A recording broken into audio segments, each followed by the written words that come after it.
Hello guys, and welcome to another Era of Chaos video. After part 1 of my tutorial for beginners, this is part 2, and I'll be covering in this video just the game modes that include some fighting, starting with the Crypt.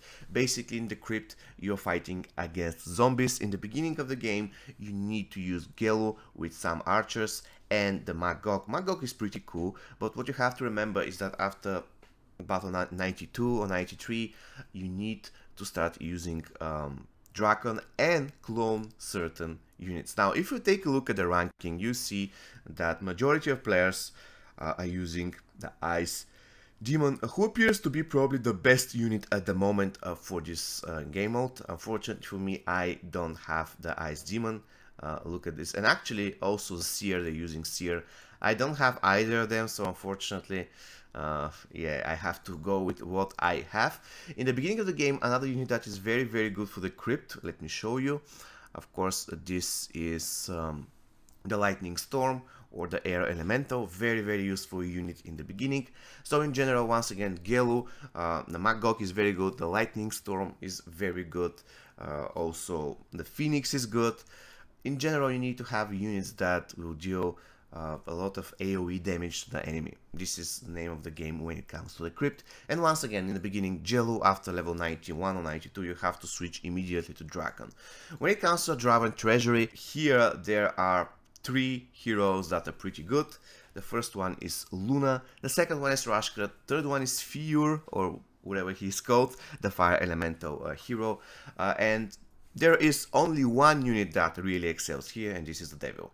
In the beginning of the game, what you want to do here is you need to get as fast as possible, sorry, to the place where the monsters spawn. Actually, they're not actually monsters; they're pretty cool dwarves. So you have to get here as fast as possible, and once you do that, you need to start killing them at the point of their spawning. The moment they spawn, you kill them. This is the name of the game when it comes to Dwarven Treasury. Another thing that you have to remember, there is a mark spell which is extremely useful. In this mark spell is called Death Ripple. Unfortunately for me, I don't have it yet. I'm kind of working on it because really this event isn't that important for me. This is the main reason why I don't have this this mark spell on my Rashka. But once again, you have to get as fast as possible to the spawning grounds of the dwarves. This is the way you beat this stage. There isn't a big secret. Of course, another thing that is extremely important is to have a very strong devil. If you have a very strong devil, then you are good to go. And let's go to Dragonotopia. Here, this is probably the easiest thing here, because the game basically tells you what you need to use. For example, recommended small melee units and damage spells. So this is the easiest thing possible. Just go into battle and follow the instructions. Because, for example, this unit will die immediately here. The same applies to this unit. So you need to use small units, X9s, for example. And this is the way you beat the Crystal Dragon. Very easy game mode. Nothing special here. Just follow the instructions. When it comes to Arena, Arena is probably the most important thing in the game when it comes to obtaining diamonds. For Arena, you have to remember that it doesn't matter who occupies a specific step during the day, a specific spot. For example, it doesn't matter whether you're first now. It matters when you're first, if you're first, when the timer resets, which happens around, I don't know, at around 11 p.m. my time, not about sure for you and your time zone, but you have to make sure that you are as high as in the ladder when the rankings is reset, because this is when the diamonds are distributed. This is the most important thing for Arena. For Duel of Champions, there isn't a big secret here. All you have to remember that you're always fighting with a maxed out hero, even if you don't have him maxed out, and you're also using maxed out adjutants. So this is the best way to test how good adjutants are at a certain point. And of course, another thing that you have to remember is that your hero is always stronger in this mode.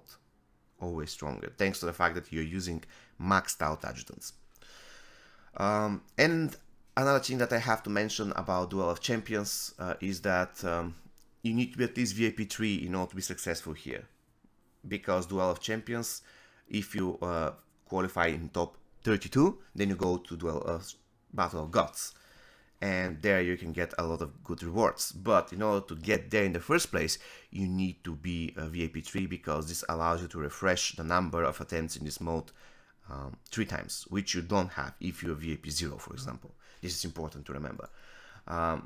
Duel of Heroes, it's a good live game mode, but at some point it gets really boring. As you can see, I have 123 tickets here, and I don't really want to use them. Now, the thing about Duel of Heroes is that there are certain heroes that are much easier than others, such as, for example, Crack Hack. You just have to select Crack Hack, then put all melee units, 4 tanks, 4 offensive units behind them, and you're good to go. Another very winning strategy is Adela. Not Adela, I'm sorry, Adelaide and Gelo. Gelo is also pretty good, and he counters Crack Hack. So if you can get either of those two, Crack Hack or Gelo, basically you are good to go in this mode. I beat a lot of users just using this brain dead tactics Gelo with some elves, or Crack Hack with 4 tanks and 4 offensive units, and you're good to go. Glory Arena, I really don't care about this. I mean, I do care about this game mode, but I don't care whether I am first or second or third. I cannot really give you any specific tips here, just go ahead and beat everybody and that's it. But probably the biggest tip is don't care that much about which position you are in, because the difference between the first and, let's say, the 15th isn't huge. And you can just sweep 5 or 7 times depending on how many diamonds you can afford. Currently I cannot afford any, so I'm just sweeping 5 times and collecting the rewards, and basically this is it. And like Arena, here you are going to get the rewards once a day, once the stage is refreshed. So if you want to be as high as possible, then please do it at this particular time, just before the Arena refreshes. Okay, basically we covered a lot of those game modes. Let's go and cover Battle of the Gods. Now for the Battle of the Gods, if you're free to play, in a lot of cases you won't be able even to qualify, but if you're at least VIP 3, you have some chances. So the best thing here is to try to build one very strong team and 2 weaker teams. Actually, with 2 weaker teams you won't be able to qualify that much further, but let's say 1 very strong team, 1 moderately strong team, and 1 weak team. This is the best chance you have. But once again, if you're free to play, don't hope that you're going to rank high on this. Probably you won't. If you can do it, and if you have done it, please let me know in the comments. I'm curious to know. The cross-server Clash of Gods, same thing, but you're fighting with other players. The best advice I can give you here is that leave your weaker heroes in the beginning, on the first day in the qualification, and then put your strong heroes in the second day. Basically, this is it. Okay, so for the campaigns, I don't think this thing requires any type of qualification. For example, it is good to know that the quick sweep works, because in the beginning it was a huge deal to me to refresh every single time. And of course, another thing that you need to know is try to go for those buffs that include unit damage reduction. Unit damage, they are the best buffs that you can get, not the other ones. Go for unit damage reduction. Spell damage is not really required, so you can go, for example, for initial damage here. Actually, depends on hero. If you're running Sandro, then the spell damage will be very good, but if you don't, then just go for those buffs and go for the last battle. There isn't really a big secret here. In the beginning, you really love this game mode, but with time it will be getting really boring, so you have to find a way to sweep it pretty fast, and the game gives you this way, and that's really wonderful.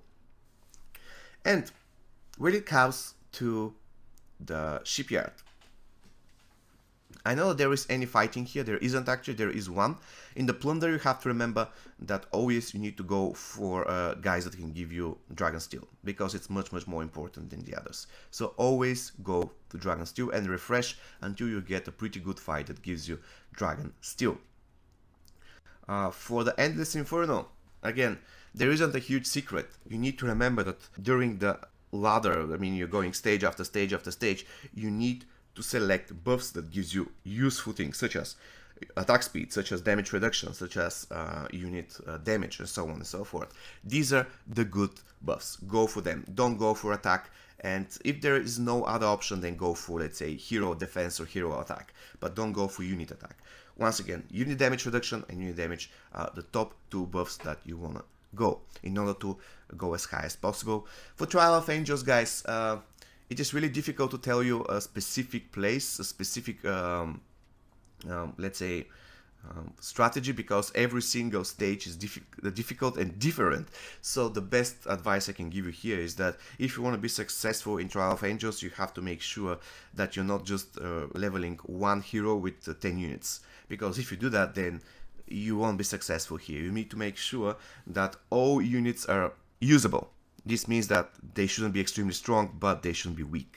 If you do that, then you will be successful in this stage. And basically this is it.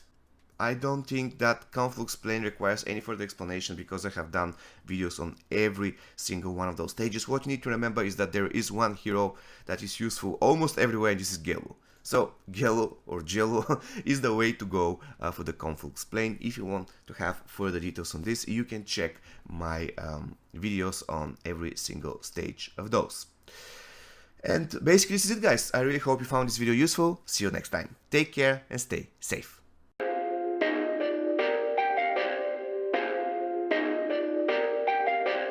Perfect.